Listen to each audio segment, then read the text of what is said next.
Les ETI sont des champions cachés de l'économie en France. En effet, parmi les 2 millions d'entreprises françaises, les 200 000 PME, eh bien, il y a moins de 5 000 ETI. Mais ces 5 000 ETI font plus du quart de l'emploi salarié, plus du quart de la valeur ajoutée produite en France et 35% de ses exportations. C'est donc un modèle qui réussit parfaitement autour d'un développement lié à l'innovation, à l'international et à la croissance externe. D'ailleurs, le développement à l'international des ETI repose essentiellement sur la croissance externe, passer de l'exportation à l'implantation à l'étranger. Ce modèle de développement peut être pris comme ligne de conduite pour des PME qui ont l'ambition de se développer. Alors, il y a quelques règles peut-être dont elles peuvent s'inspirer. La première, c'est d'abord de bien s'appuyer sur tous les organismes publics et parapublics français. Je citerai BPI France, UbiFrance.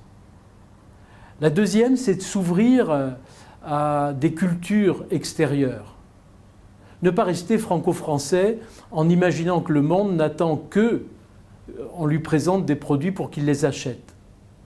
S'ouvrir à d'autres cultures, ça veut dire recruter des personnes venant d'autres pays. Ça veut dire permettre l'expatriation de ses propres salariés. La troisième règle, c'est de s'appuyer sur des partenariats.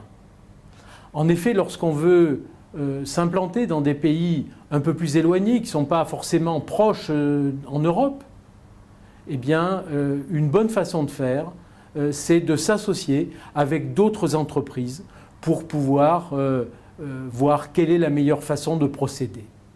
Une autre règle de base consiste à professionnaliser l'animation et le contrôle des filiales que l'on a installées à l'étranger.